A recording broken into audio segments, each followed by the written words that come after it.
Well, it turns out there's another mysterious object coming from interstellar space that's approaching our solar system.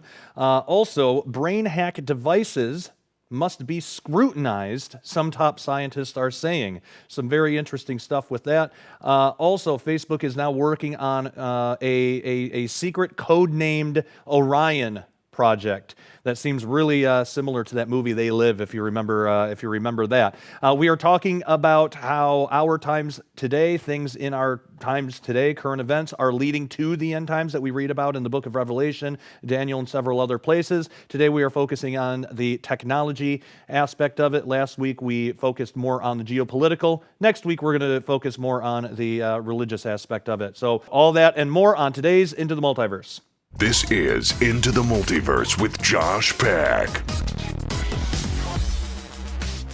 All right, welcome everybody. I hope you have had a great week. We had a lot to talk about last week and got a lot to talk about this week. So, as I said in the introduction, we're going to be focusing on some of the technological aspects. Part of the technological aspects have to do with what we're able to observe in the heavens. You know, we read in the Bible how the heavens are used for signs and seasons and things like that. Well, we're able to see a lot more of those signs. And I think that God probably knew that. It seems like a pretty safe assumption that we as human beings would get to the point where we were able to see a lot more signs in the heavens. And we're seeing those quite a bit. I believe that could be a precursor to the end times. And I believe that the time that we're living in right now is leading us straight there. So we're going to focus on that. Before we get to all of this, though, if you haven't had a chance, make sure you subscribe to this channel, click the bell for notifications. And if YouTube does not notify you, just know that every Thursday morning at 9 a.m. Central, you'll get a new episode of Into the Multiverse. All right, so there's this new, this I actually found on Skywatch TV. It's linked from another article from CNBC. So we're going to talk about Facebook, how they're working on these new smart glasses with Ray-Ban. They're codenaming it Orion. But I wanted to look at this note that this has come from Skywatch here. Note from Skywatch. Orion, you can see right here, Orion is connected in ancient times with Nimrod, who built the Tower of Babel in an attempt to coalesce all human languages in contempt of God and toward building a global pagan order, while agios is Greek and transcribes masculine gender words connected to other worldly entities. Orion is also the star cluster mentioned in Job 38, 31 through 32, which many quote-unquote aliens have communicated through abductees as the location of their home planet. We find all this very interesting when compared to the thriller They Live, thoroughly discussed in the book Exo Vaticana. They Live, it's a cult movie in which the hero Nada retrieves a special pair of glasses that, when worn, reveal a hidden reality. Quote, the media and advertising hide omnipresent subliminal stimuli to obey, consume, reproduce, and conform, thus explaining humankind's passive attitudes towards progress and obsession with the banal. Well, many of the elites are actually grotesque aliens who look like animated skinless corpses, end quote. Is Facebook planning more that can be readily perceived with its top secret code name Orion? So this is one that we have to talk about, and this will actually this type of thing has been tried before, and it didn't really take off. You know, Google had Google Glass; it didn't really take off, but I believe at some point something like this will. So. This comes from CNBC. Facebook is working on smart glasses with Ray-Ban codenamed Orion. Now, remember back, too, it wasn't that long ago we had Zach Drew on the show, and he talked to us about Elon Musk's Neuralink, which would be literally a brain chip that they're developing, to a brain implant that's supposed to improve all sorts of things. Well, the only real difference here is one is underneath the skin and one is outside the skin. So what we're talking about with these glasses, it's obviously not an implant, but it's amazing the level of privacy these companies can take away from the citizens with these types of things.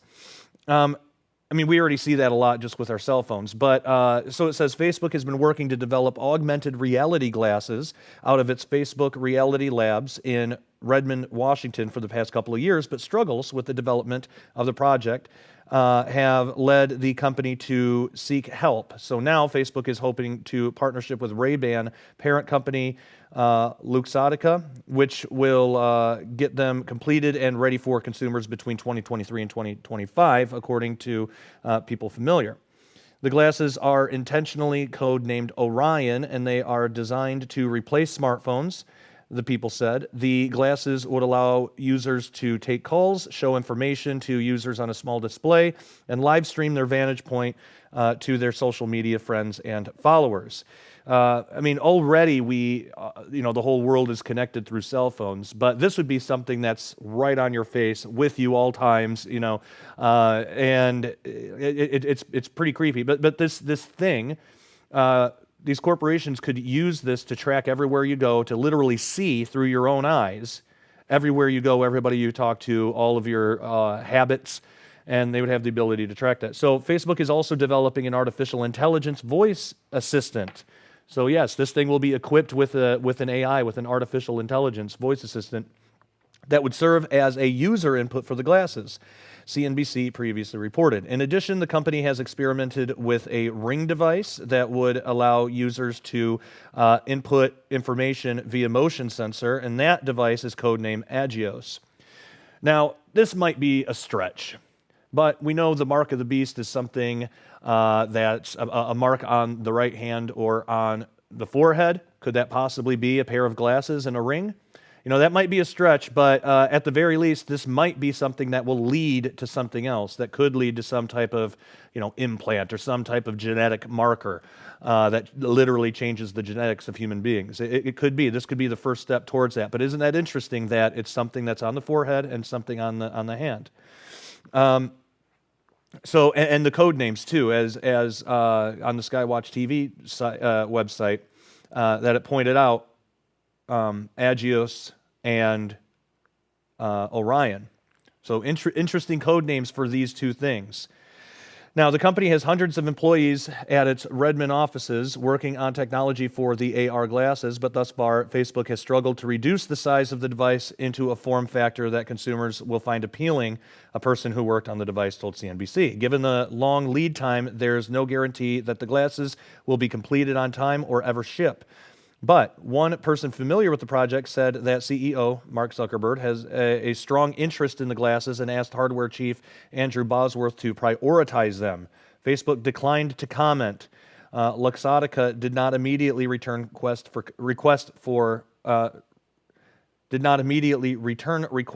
comment. Facebook is not alone in believing that smart glasses that superimpose computer-generated images over the real world will be the next big thing in computing. Already, Microsoft makes the HoloLens 2 headset. Snapchat parent company Snap sells its Spectacles glasses, and Florida startup Magic Leap sells its Magic Leap 1 AR glasses, although none of these devices have become a hit. Apple is also reportedly working on a similar product that could hit the market as early as next year. Luxottica is the parent company of Ray-Ban, Oakley, and other sunglasses brands. The company has previously experimented with this technology, partnering in 2014 with Google to design, develop, and distribute the Google Glass device. Now, isn't that interesting? Because this is something that has been tried and has so far has always failed. Usually, with any normal product, when you market test a product like that, if it fails, it doesn't get picked up again, and you move on to something else. But for some reason, there's like a vested interest in really getting these wearable technology things, specifically glasses, going. And I think it's that these companies, they have more to gain than just the sale of glasses.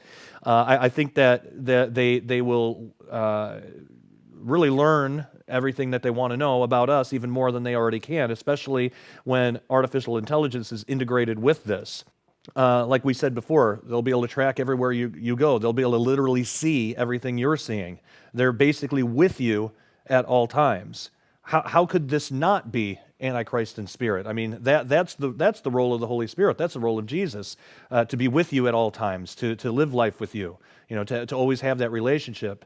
Yet now, this development is putting an artificial intelligence in that place.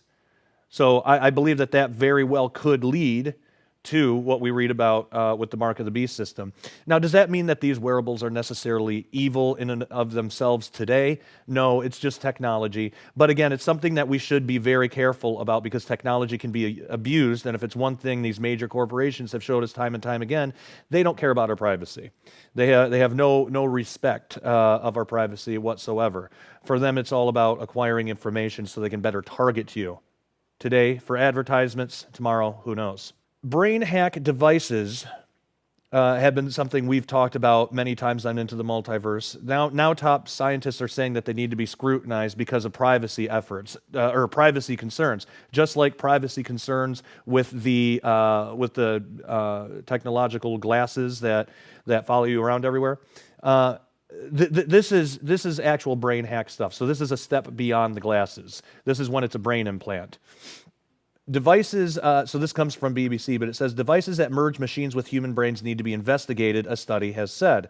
So in the future, people could become telepathic to some degree and be able to read somebody else's thoughts, and that raises ethical issues, certain experts have said. This could become especially worrying if those thoughts were shared with corporations.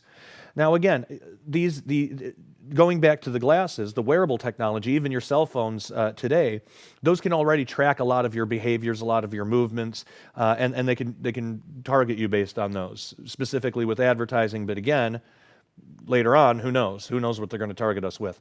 But imagine if this is implanted in your brain. Then they have access to your brainwaves. They have access to everything, anything that provides you with some type of stimulation. They'll be able to track that, read that, store that for later, and entice you with that. It's going to be a lot easier to deceive people in that type of reality. So commercial products should not come from a handful of companies, they added. Now, in the study, which is called iHuman, Blurring Lines Between Mind and Machine, leading scientists at the UK's Royal Society lay out the opportunities and risks of brain-to-computer devices. Such interfaces refer to gadgets either implanted in the body or worn externally that stimulate activity in either the brain or nervous system. It looked at some of the future possibilities of neural technology, such as the ability to beam a neural postcard to somebody so they could see what you see even if they are not there. Now, that's something that could be done with those glasses as well. Same thing could be done, but this would actually be you're experiencing it with this person. People being able to converse without speaking through access to each other's thoughts. Now, that's interesting because that gets into all sorts of Tower of Babel stuff. You know, if everybody's able to communicate with each other once again, is that going to inflict some other type of curse on the human race? You know, back in the days of the Tower of Babel, everybody was collected in one spot and they all spoke one language, and it created a lot of problems. I mean, they were up to some pretty evil deeds, so God came down and scattered everybody, and you know that's why we have all these different cultures and countries and religions and things like that today. But imagine if this is like a return to Babel. Once again, but instead of us being gathered in one spot, we're all over the earth, but now we can all communicate with one another, even telepathically, with perfect clarity. What types of evil deeds would we be up to in our modern technological age that they didn't even have access to in ancient times? And also, people being able to simply download new skills, sort of like the movie The Matrix. Now, as part of this report, scientists asked the public what they thought of such interfaces and found strong support for their use in allowing patients to recover from injury or a medical condition. Now, keep that in mind because they will always go back to that. Every time they want to do something like this, they always thinly veil it with some type of humanitarian excuse. And they do this because they're trying to speak to your emotions rather than your reason and logic. Because reason and logic would say, well, how could this technology be abused? It likely will be abused because it's human beings and we're faulty and we're corrupt. But emotion would say, well, don't you want people to be cured of cancer? Don't you want people to be able to walk again? Well, of course, but those good intentions are almost never fully realized. It's almost always, I would actually say it is always, not even almost, it is always on the other end where it gets abused. So how could these things be abused? If a corporation has literal access to your brain at all times, how could that be abused? It says there was far less support for using such devices to enhance functions such as memory or physical strength in healthy people. And while right now there was far less support of that, that will happen. That is coming. There's a growing transhumanist movement out there that is being largely ignored by the rest of the world. But remember what happened when in the 50s or 60s, the world, our culture, ignored the New Age movement because they thought that it was silly, a little underground thing. A handful of people in Sedona, Arizona that wanted to sing to rocks or something. But look what it's turned into now. Now, basically, everybody has some form of New Age belief, and it's only getting worse. Now, among the risks highlighted by the report was the idea of thoughts or moods being accessed by big corporations, as well as the bigger question about whether such devices fundamentally change what it means to be human. Dr. Tim Constantino, director of the Next Generation Neural Interfaces, or NGNI lab at Imperial College London and co-chair of the report, said, quote, by 2040, neural interfaces are likely to be an established option to enable people to walk after paralysis and tackle treatment-resistant depression. They may even have made treating Alzheimer's disease a reality. I'll just pause right there. Again, they're always going to start with the humanitarian stuff. They're always going to start with, this is how wonderful it'll be. It'll give people their lives back. And if they address it at all, they'll barely address the negative impacts, how this could be abused, how it will be abused. It's not a question of if. I mean, everything is going to be abused. Every technological advance that we have ever made has been abused in one form or another. Name me one invention that's never been abused or that has never been used in an effort to go outside of God's will. I mean, all of it has. So it's not even a matter of if it'll be abused, it's how. So he continues, quote, while advances like seamless brain-to-computer communication seem a much more distant possibility, we should act now to ensure our ethical and regulatory safeguards are flexible enough for any future development. In this way, we can guarantee these emerging technologies are implemented safely for the benefit of humanity, end quote. Always be suspicious when anybody says that they can guarantee that it's going to be implemented safely and for the benefit of humanity. For one thing, how do you define benefit? Is it their idea of benefit?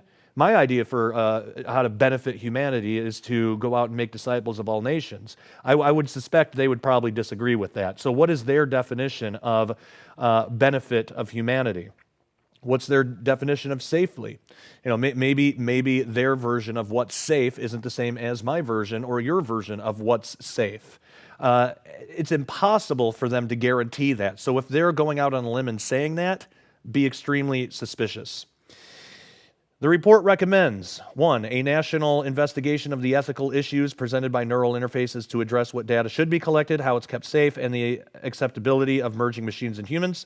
2, creation of a neural interface ecosystem to encourage industry and universities to innovate and collaborate in the field. 3, the UK's Medicines and Healthcare Products Regulatory Agency to trial new ways to bring such products to market and prevent a monopoly by big tech firms. In July, Elon Musk announced his firm Neuralink was applying to start human trials in the U.S. with electrodes inserted into the brains of patients with paralysis, and Facebook is supporting research that aims to create a headset, which we've talked about just a moment ago, with the ability to transcribe words at a rate of 100 per minute just by thinking. In the U.S., it is estimated that 60,000 spinal cord stimulators are implanted annually around the world. Some 400,000 people have benefited from cochlear implants. Now, that's a false comparison because what is a hearing aid? How is a hearing aid going to invade your privacy? There's not an artificial intelligence in there. There's not the hearing aid companies aren't tracking your movements with these things. Same with the spinal cord stimulators. So that's a false comparison, but they're doing this to normalize this extreme technology that would be easy to be abused. So it says thousands of people with Parkinson's disease and similar conditions have been treated with deep brain stimulation, and artificial pancreases and wireless heart monitors are also common. Again, they're making a lot of these false comparisons because they're trying to say that these extreme technological advances, these really invasive ones, are on par with these kind of more mundane and normal ones. But again, these technologies, you're not being tracked with, as far as we know, but you're not being tracked with them. They're not. These companies are not who develop, these things. They're not using your spinal cord stimulator or your artificial pancreas to monitor your behaviors and your moods, so they know how better to advertise to you, how to target you for which ads. And again, like I said, today it's targeting you for ads. Tomorrow it's targeting you for something else. And if you want to know what, read what happens to Christians in the book of Revelation. So they're not the same thing. Don't fall for it. And just be very suspicious of these people developing this technology, because, again, they're guaranteeing it. How could they possibly do that? They know they can't. How could you guarantee that? But by guaranteeing it, they are let off the hook, and they don't have to discuss the potential hazards or abuses of their own technologies. Because for right now, it's all about power, control, money. It's not about these humanitarian efforts that they are using as excuses why we need to have these things. So just keep that in mind. Okay, lastly, there's a mysterious object from interstellar space that we are now able to see because of emerging technology. We're able to see more signs in the heavens that we weren't able to see before in ancient times. We could see some stuff, but now we're able to see a lot more, which means they're just by sheer mathematics, there is an increase in signs of the heavens that we're able to see. Like I said, I believe that God knew that, and I believe that when in the Bible it says that these signs in the heavens are for seasons and stuff like that. I think there's something behind that, and I think He knew that we were going to approach a time in human civilization where we would be able to see basically all of the heavenly signs. So we're seeing more. Well, here's one. What is this a sign of? I have no idea, but it's important to talk about. So a mysterious object from deep space is fizzing towards the solar system, and scientists have no idea what it is. It's been called C 2019 Q4 because, of course, they can't give these things regular names like Jeff or Matt. But it's a high-speed body that appears to be on a path originating from another star system that will see its first pass. That'll see it fire past Mars in October.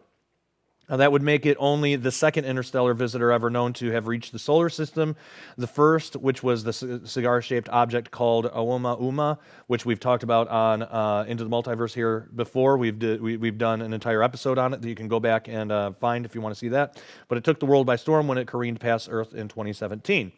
A pair of Harvard scientists claim it could be an alien spacecraft. And, nobody actually ever took that seriously. That is a highly inflated claim that a lot of newspapers grabbed a hold of because they wanted clicks. But nobody actually thought that.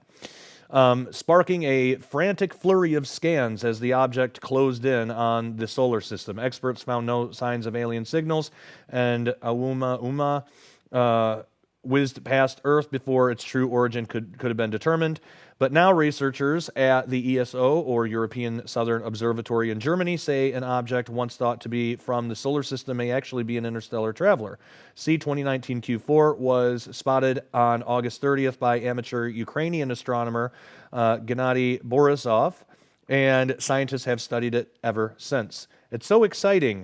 This is a direct quote from Olivier Hanot, an astronomer with the ESO, who told this to Business Insider, quote, "It's so exciting, we're basically looking away from all of our other projects right now. The main difference from Oumuamua and this one is that we got it a long time in advance. Now astronomers are much more prepared," end quote. So Dr. Hanna was also part of a team that studied Oumuamua during its brief visit. I really don't like saying that word. It's hard to say. I wish they would have given it a different name. At least it's not some weird code with letters and numbers and asterisks and whatever else. But still, it's a difficult name to say. But anyway, so early images of C 2019 Q4 suggest it's followed by a trail of dust. Here's that's an artistic impression of the interstellar object, Oumuamua. Now, that's typically what you see coming out of the back of a comet, the dust trail, but scientists say they can't be sure what the object is. With more observations of C 2019 Q4, scientists have worked out the shape of its orbit. If the object is indeed interstellar, scientists should be able to study it until early 2021 when it will grow too dim to see. So that means we'll have way more time to study it than the other one. I'm done saying that word, which was only visible for a few weeks before it disappeared into deep space, never to be seen again. Back in July, a Harvard space chief claimed that past object could be an alien spacecraft that broke down on its interstellar journey. And of course, like we said before, nobody really thought that. So, this says that may explain why we didn't spot any signals coming from it, though not all scientists agree. No scientists agree. Nobody thought that it was an alien spacecraft. If this guy thought so, he was the only one. In July, an international team of scientists concluded that the past object has a purely natural origin. They reckon it's a hunk of rock ejected by a giant space planet, or a giant gas planet, excuse me. Speaking to the Sun, space expert Alembit Opik said the new object shows how easy it is for interstellar objects to reach the solar system. The article goes on and you can read it. You can read it. But why this is so important is because every time they discover something new, they always tie it to like an alien craft, even though they know it's not. They know that there's nothing about it that shows any kind of intelligent movements throughout space. They know that it's not an alien spacecraft. But articles like this, they'll push that narrative because mainly it gets clicks. But why does it get clicks? It's because that idea, which is called cosmic plurality, the idea that there could be life on other planets, that idea is really prevalent in our culture right now. Most people believe in it. But even more than that, most people believe that we're being visited. Now, as Derek Gilbert and I wrote in The Day the Earth Stands Still, our book, you could make a theological case for there being life on other planets, but for whatever is visiting us right now, that's clearly demonic. In origin and in nature. And we wrote all about that in the book. It's really two questions here. Is there life on other worlds, and are we being visited? Is there life on other worlds? Who knows? We have no way of knowing that. Are we being visited? Yes, but not by them. It's not by extraterrestrials. It's by interdimensionals. So we are really extra dimensionals if we're going to be accurate, but we detail that in the book. We've talked about it plenty of times on this show, so I don't want to get too far into that, but I did want to talk about this story because it's yet another example of this cosmic plurality thing, which has been increasing, especially the past couple years since the 2017 official disclosure stuff happened. And I believe we're going to see it increase. And that's also why I say keep your eyes on Israel, because like we talked about last week, there's a lot of stuff going on in Israel right now that could determine Bible prophecy. And as Derek and I discuss in our book, The Day the Earth Stands Still, there seems to be a connection with major events in Israel and this idea of cosmic plurality. It's usually, in our modern age, usually having to do with some UFO flap or something like that, but sometimes it could be something like this. It's anything that further instills cosmic plurality in the mind of the culture. For some reason, those two go hand in hand. We're seeing a big increase in the cosmic plurality stuff, so I think there's something ready to happen, something big in Israel, and we need to keep our eyes on that. Okay, so I will leave you with that. Next week, we are going to talk about how in religion we are headed towards the end times. We have a lot to talk about, how New Age has become even more prevalent. There's a Florida camp where believers can ask for healing or even chat with the dead, and that type of thing is becoming more common. There's supposed Christian pastors who are blessing abortion clinics and singing hallelujah, bless this room in abortion facilities. It's absolutely disgusting stuff. Talk about the great falling away. And then there's also a global alliance of religions that join to push for the UN Agenda 2030. So we're going to talk about all of that next week. That is the religious implications of the times we're living in and how that will lead to the end times described in Revelation and other prophetic books of the Bible. All right, everybody. Again, if you haven't had a chance to do so, make sure you subscribe to this channel, click the bell for notifications, and thank you for joining me. Until next time, take care and God bless. Are you ready for the best deals anywhere on Jonathan Cahn's new works? Now, while supplies last, when you purchase New York Times best-selling author Rabbi Jonathan Cahn's brand new book, The Oracle from Skywatch TV, you'll receive an unprecedented opportunity to save big. Skywatch TV is proud to announce 2 new collections, the Oracle Collection or the Oracle Collection Expanded with Uncensored DVD Album. In Jonathan Cahn's newest masterpiece, you'll embark on an epic journey to the man known as the Oracle. You will learn about the Lost City, angelic guides, the man in the black robe, and the awakening of a dragon. These Jubilean mysteries revealed, and so much more. But that's not all. While supplies last, you'll also receive absolutely free Jonathan Cahn's The Mystery of the Shemitah and the Paradigm, which by themselves hold a retail value of $40. Sold separately, this exclusive offer retails for $64. Yours now for only $35 plus shipping and handling. But wait, now you have the option to upgrade and expand your collection by including the Oracle Uncensored 8-DVD album featuring exclusive material revealed nowhere else. The expanded collection, which includes all 3 books and the uncensored DVD album, holds a retail value of $120. Yours now for your donation of only $65 plus shipping and handling. So don't delay. Order the Oracle Collection or the Oracle Collection Expanded with Uncensored DVD album now. Available at skywatchtvstore.com or call 1-844-750-4985.